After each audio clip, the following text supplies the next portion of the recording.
পরম প্রেমময় যুগপুরুষোত্তম শ্রী শ্রী ঠাকুর অনুকূল চন্দ্রের রাতুল রাঙা চরণে জানালাম আমার শতকোটি দণ্ডবত প্রণাম। আমার ভক্তপ্রাণদাতা ভাই বোন মা সকলকে জানালাম জয় গুরু। আশা করব ঠাকুরের কৃপায় আপনারা সকলে ভালো আছেন, সুস্থ আছেন, আনন্দে আছেন।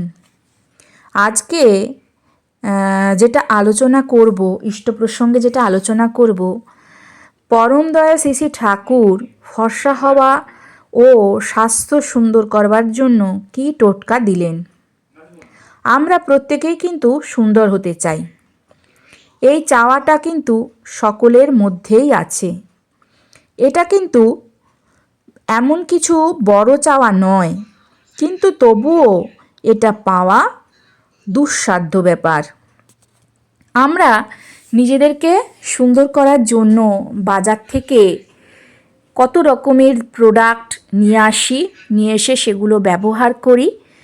যেগুলো ব্যবহার করে ভাবি আমরা কতই না সুন্দর হয়ে যাব, কতই না সুন্দর দেখতে আমাদেরকে লাগবে, কিন্তু আদৌ কি সেটা হয়? সেটা কি সম্ভব? জানি না। তো যাই হোক, আমরা সবাই কিন্তু নিজেদের উজ্জ্বলতা বাড়াতে চাই। কম বয়স থেকে বৃদ্ধ বয়স পর্যন্ত যাতে আমাদের চেহারার মধ্যে একটা জৌলুস থাকে, একটা চকচকে ভাব থাকে, ত্বক সুন্দর হয়। আমরা সবাই কিন্তু আমাদের রূপচর্চার পিছনে প্রচুর সময় দিই, ব্যস্ত থাকি নিজেকে আরও সুন্দর করবার জন্য।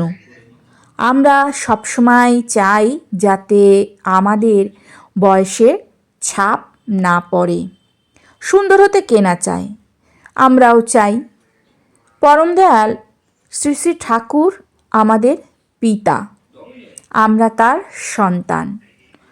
ঠাকুর তার সন্তানদের জন্য কত চিন্তা করেন। এত চিন্তা, তিনি এটাও বলে দিয়ে গেছেন যে কি মাখলে আমাদের জৌলুস ফেটে বেরোবে, কি মাখলে আমাদের ত্বক চকচকে হবে, উজ্জ্বলতা ফুটে বেরোবে। আজকের আলোচনাটা সেই প্রসঙ্গে। ঠাকুর দু জায়গায় এর উল্লেখ করেছেন। দ্বিপ্রক্ষী গ্রন্থে ঠাকুর বলেছেন, দুধের সাথে যা মিশিয়ে খেলে চেহারা বদলে যায়।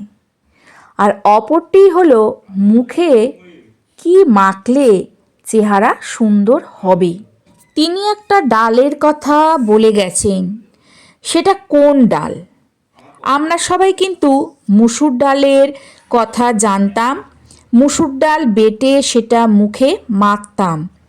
কিন্তু শুধু মুসুর ডালই নয়, ঠাকুর আরেকটি ডালের কথা বলে গেছেন। সেই ডালটা আমরা যদি মুখে মাখি তাহলে আমরা ফর্সা হয়ে উঠব।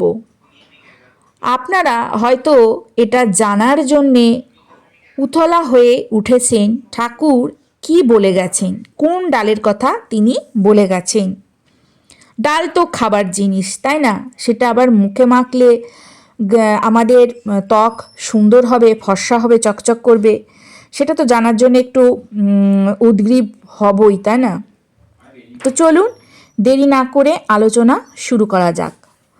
আলোচনা প্রসঙ্গে সপ্তম খণ্ডে ঠাকুরকে অতুলদা জিজ্ঞাসা করলেন, গাত্র হরিদ্বার কি ফল? ঠাকুর বললেন, এটা হলো স্বাভাবিক একটা জীবাণু নাশক, চামড়াকে সফট ও গ্লেজি করতে সাহায্য করে। হলুদ হলো অ্যান্টিসেপটিক। বিয়েবাড়িতে দেখবেন গায়ে হলুদে একটা নিয়ম পালন করা হয়, কারণ এই হলুদ মাখলে নববধূ বা নববরমশাইকে চকচকে দেখায়, গ্ল্যামার যেন ফুটে বেরোয়, দেখতে ভালো দেখা যায়, স্বাস্থ্যের অবস্থার উন্নতি করে, স্কিন সফট হয়। মাসকলাই হলুদ বেটে সরিষার তেলে মিশিয়ে গায়ে মেখে স্নান করলে রং খোলে। তাহলে বোঝা গেল ঠাকুর কোন ডালের কথা এখানে বললেন। মাসকলাই ডাল ও হলুদ দুটোকে বেটে সর্ষের তেলে মিশিয়ে গায়ে মাখুন। মেখে স্নান করলে রং ফোটে, মানে রং চকচক করে, ফর্সা হয়, গ্ল্যামার ফুটে বেরোয়। চামড়ার একটা খাদ্য হলো এইটা। আমরা যেমন খাদ্য খাই তেমনই সব জিনিসেরই খাদ্য লাগে। যেমন আমাদের ব্রেনের জন্য নাম ধ্যান, স্কিনের খাবারের জন্য এই টোটকা যেটা ঠাকুর আমাদের দিলেন। মুগ ও হলুদ একসাথে বেটে বড়ি করে খেলে গায়ের রং যেমন ফুটে বেরোবে, শরীরে পুষ্টি হবে, হজম হবে তাড়াতাড়ি। যদি পেটের সমস্যা থাকে তাহলে কিন্তু আমাদের স্কিনে নানা রকমের সমস্যা দেখা দেয়। আমাদের স্কিন একেবারেই বরবাদ হয়ে যায়। তাই ঠাকুর এখানে মুগ ডাল আর হলুদ একসাথে বেটে বড়ি করে খেতে বললেন। এতে রং ফুটে বেরোনোর সাথে সাথে হজমও কিন্তু হবে। তাহলে ঠাকুর গায়ে মাখার বিধান দিলেন ও খাবারও বিধান দিলেন। ঠাকুর আরেকটা বিধান দিলেন যে চেহারা যাতে বদলে যায়, এতটা সুন্দর হয়, সেটা আমাদের স্বাস্থ্যের দিক দিয়ে বলুন, স্কিনের দিক দিয়েই বলুন, চেহারাটা যাতে আরও অনেক অনেক সুন্দর হয়ে ওঠে তার জন্য। এর জন্য শ্রী শ্রী ঠাকুর আমাদের দুধের সঙ্গে একটা জিনিস খেতে বললেন। এই প্রসঙ্গে কেষ্টদা ঠাকুরকে জিজ্ঞেস করলেন যে দেশি গাছগাছড়ার গুণ জানার পরেও যদি সেগুলো অবহেলা করি এবং ছাপ মারা বোতলের ওষুধ এনে যদি আমরা খেয়ে বসি তাহলে কি হবে, কি করব? বোতলের ওষুধকে বড় বলে মনে করি, তাহলে বুঝতে হবে ওই দাস মনোবৃত্তি এসে গেছে। ওই যে এক বুড়ো ছিল যে একজনকে বলেছিল দুধের সাথে হিংচের রস দিয়ে খেতে, যাকে বলল সে ভাবল ও আবার কেমন খাওয়া, সে খেলো না। পাশে থাকা আরেকজন এই কথাটা শুনে সেটা খাওয়া শুরু করলো। যেই সে খাওয়া শুরু করে দিল, খাওয়ার 1 মাস পর চেহারা একেবারে পাল্টে গেল। সে সম্পূর্ণ ভালো হয়ে গেল, স্বাস্থ্য সুন্দর হয়ে গেল। তাহলে ঠাকুরের বলা বিধানগুলো আমরা মানার চেষ্টা করব। বাজার থেকে কোনো কেমিক্যাল জাতীয় জিনিস ব্যবহার করব না। আমরা কিন্তু অন্যের কথায় এই জাতীয় জিনিস বাড়িতে এনে ব্যবহার করে থাকি, ভাবি এগুলো ব্যবহার করলে না জানি আমরা কতই না সুন্দর হয়ে উঠব, কিন্তু এগুলো মাখার পরে আমাদের কিন্তু নানা রকমের সাইড এফেক্ট হয়, তার সাথে কোনো ফলই কিন্তু পাওয়া যায় না, আমাদের স্কিনটাও একেবারে বরবাদ হয়ে যায়। যদি অন্যের কথা শুনবই তো ঠাকুরের কথা কেন নয়? ঠাকুর কখনোই আমাদের খারাপ চান না। তিনি সবসময় তার সন্তানদের ভীষণ ভালোবাসেন। তার সন্তানরা ভালো থাকলে তিনি খুশি হন, আর কষ্টে থাকলে তিনি কষ্ট পান।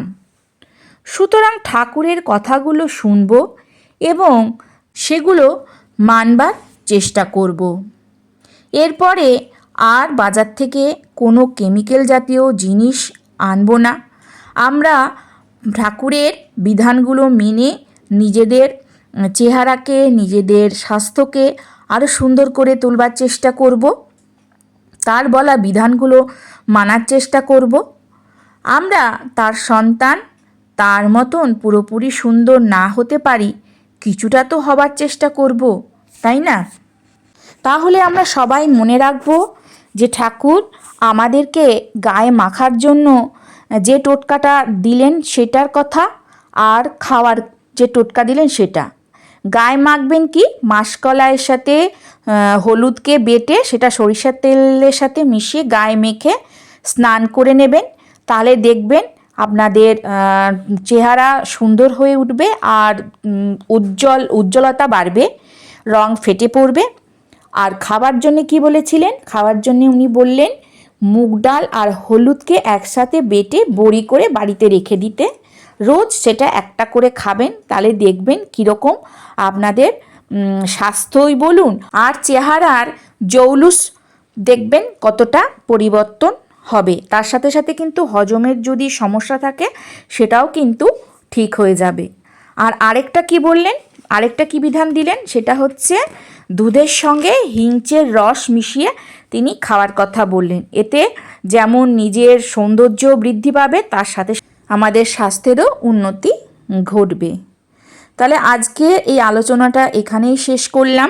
আশা করব আজকের আলোচনাটা আপনাদের খুব ভালো লাগবে। যদি ভালো লাগে তাহলে অতি অবশ্যই একটা করে লাইক করবেন, বেশি বেশি করে শেয়ার করবেন, যাতে আরও 5 জন আমাদের ঠাকুরের এই টোটকা সম্বন্ধে জানতে পারে এবং সেটা মানতে পারে, উপকৃত হতে পারে। কালকে আবারও আসছি আরেকটি নতুন আলোচনা নিয়ে।